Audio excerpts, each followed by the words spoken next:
গত 6 মাসে এই বাসায় 11 জন মাস্টার আসে, কিন্তু একজনও 1 মাসে বেশি টিকে। তোমার মায়ের চালাকি বদমাইশি করে সব ধরে দেখছি। বা আমার কি দোষ? আমার তো পড়ালেখা করতে ভালো লাগে না। টাকা আমার দিকে 3বার তুই ইন্টারমিডিয়েট ফেল করছিস, 5টা করার মতো আমি ছাড়তেছি। এবার আমি এমন এক পোলার সন্ধান পাইছি, সেইখানে থাকবো, খাইবো, কালকে সকালে এসে চলে যাবো। বাবাজি, আসতে কোনো ঝামেলা হয়নি তো তোমার? যে ঠিকানা বলছিলেন ওই ঠিকানা ধরে চলে আসছি। ওই গো ঋতুর মা, মেহমান আসছে। আসতেছি। কি আসছে? আরে ঋতুর নতুন মাস্টার।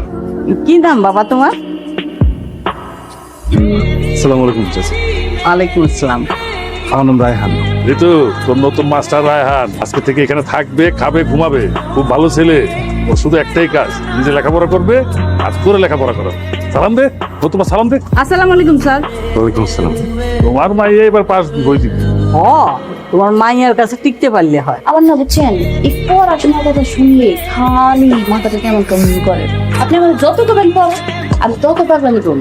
তার বাবা অনেক বিশ্বাস করে আমার এই জায়গায় আছে, আপনি দয়া করে একটু পড়েন, লেখাটা শুরু করেন। এ হেরে, চায়ের মধ্যে তো থুতু দিছিলাম মনে হয়।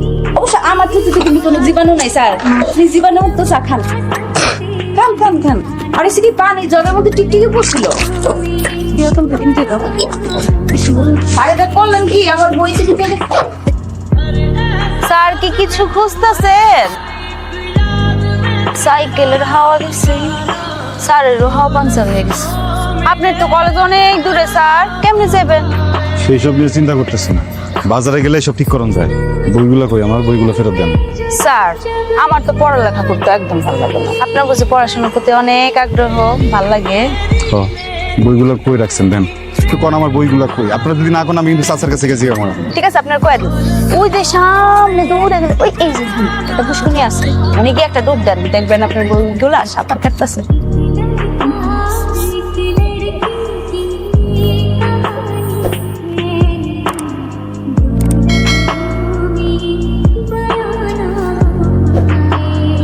পোলাটা কেমন পড়ায়? মন্দ না, তোমার মাইয়ার যে আচার আচরণ।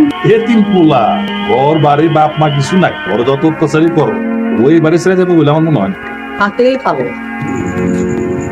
এইখানে স্যার, একটু স্যার এদিকে তাকান। বইয়ের দিকে তাকান, যেটা বলছি সেটা করেন। আচ্ছা স্যার, আমি কি দেখতে শুনবো না? আমার সাথে কোনো প্রেম করতে ইচ্ছা করে না। আপনার তো পানিশার কেন বলেন তো? আপনি যদি কোন লসের সঙ্গে থেকে থাকে, কালকে সকালে চলে যাবেন। আমার এই জায়গায় যে নিয়ে আসছে আমার যাইতে বললে আমি চলে যাবো। আপনার মতো এরকম বহুত আইছে আর গেছে। আমি কিন্তু বলতেছি আপনি টিকতে পারবেন না, গ্যারান্টি দিয়ে দিতেছি। কয়দিনের মধ্যে যদি আপনি বাড়ি ছাড়া না করছে দেখে। আচ্ছা, তোর স্যারের খবর কি রে? এটা না আমার কাছে একটা চ্যালেঞ্জ হয়ে খারাইছে। এত মাস্টার আইলো কিন্তু কেউ কিন্তু টিকতে পারে না। এত ঘাউরা কেন? এটা ভাগাইতে পারতেছি না। আমি যে ফিফাতে হয়েছে না শফি, খবর দিছি ও আইতাছে। আইসে এমন সিস্টেম দিব তো যাইবো, চোদ্দ গোষ্ঠী যাইবো। তোর গুন্ডা ভাইটা প্রয়োজন হইলে শফিক ভাইরে দিয়া ওই মাস্টারের হাড্ডি গুড্ডি গুঁড়া গুঁড়া কইরা হসপিটালে পাঠাই। বিষ আছে, বিষ বিষ থাকলে খাওয়ানোর মধ্যে বিষ মিশায়া মাস্টার রে মাইরা ফেলাম। কত কিছু করলাম, কোনো কিছুতে কোনো কাম হইতাছে না। এতদিন ধরে তো কোনো মাস্টার আমার পড়াইতে পারে নাই। ওরাটাই কিন্তু খুব ভালো, সহজ সরল। ওর সাথে যদি তুই উল্টা পাল্টা কিছু করছো, আমি করলাম তোর বাপের কয়ে দেবো। বেয়াদব নয় এখনকার। আমার সব ভাল লাগে আম্মা। এই একটা জিনিসই তো তোমাকে বুঝাইতে পারতেছি না যে আমার পড়ালেখা করতে ভালো লাগে না। আপনি একজন নির্লজ্জ মানুষ, সেটা আমি বুঝে গেছি, কিন্তু এত নির্লজ্জ সেটা বুঝি। আপনি কালকে চলে যান। যান স্যার, যাবেন না? না, আপনি আসলে একটা বেহায়া মানুষ, বুঝছেন? আপনার লজ্জা শরম নাই, জীবনে হইব না। আরে একটা কথা কি জানেন তো, আমার একটা স্বপ্ন আছে, আমার একটা বিশাল আমার বাড়ি করা। ওই জায়গায় আমার মতো যত মানুষজন আছে, থাকার জায়গা নেই, খাওয়ানোর সমস্যা, এগুলো আমি ফ্রিতে রাখবো। একটা কথা, কাল আমারে বলবেন পান্তা আমার অনেক প্রিয়। কালকে থেকে পান্তা দিলে একটা মরিচ, একটা পেঁয়াজ তরকারি দিতে হবে। পান্তা পছন্দ না। এই না পান্তা ভাত খান।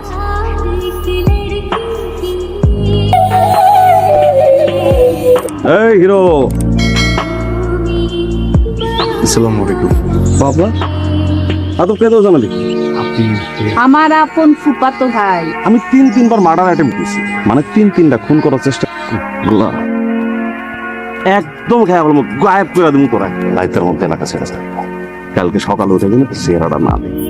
হেই স্যার, সালাম দাও। আসসালামু আলাইকুম স্যার।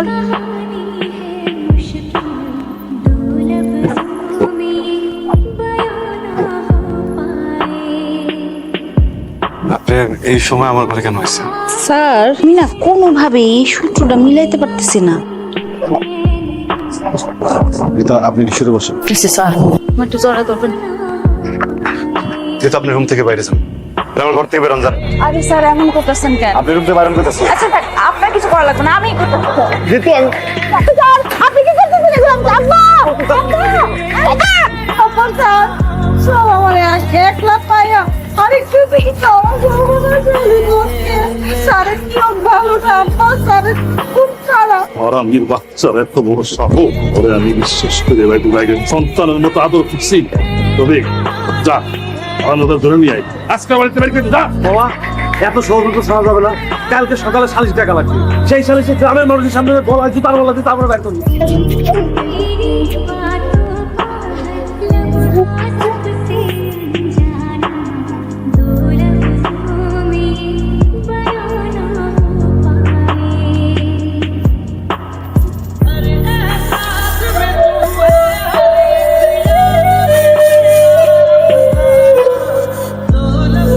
কি রে কি হয়েছে?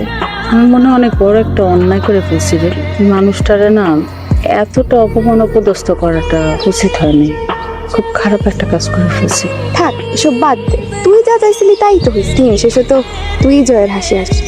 মানুষটারে কত মারলো সবাই মিলে, কত কষ্ট পাইলো।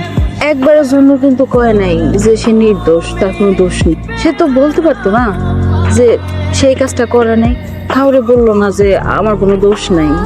আমি আসলে অনেক খারাপ একটা কাজ করে ফেলেছি। আর কি চান আমার কাছে? আপনারা হারাইতে গিয়া নিজে পরাজিত হয়ে গেছি।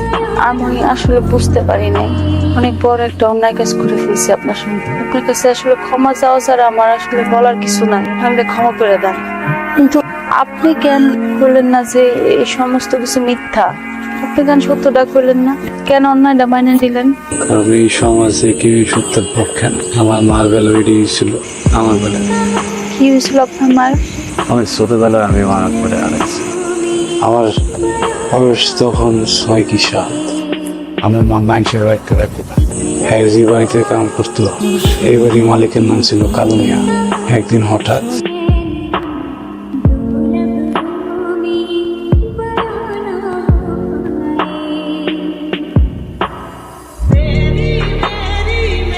কালু মিয়া গ্রামের সবার সামনে কইলো আমার মায় নাকি সম্পত্তির লোভে কালু মেয়ের বিয়ে করতে চাইছে।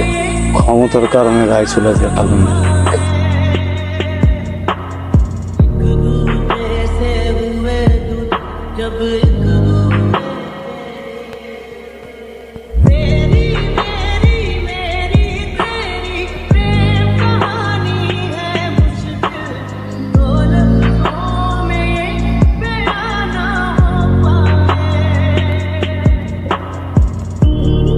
আপনার মধ্যে যে এত যন্ত্রণা, এত কষ্ট, এটা তো আমি কোনোদিনও বুঝতে পারি নাই।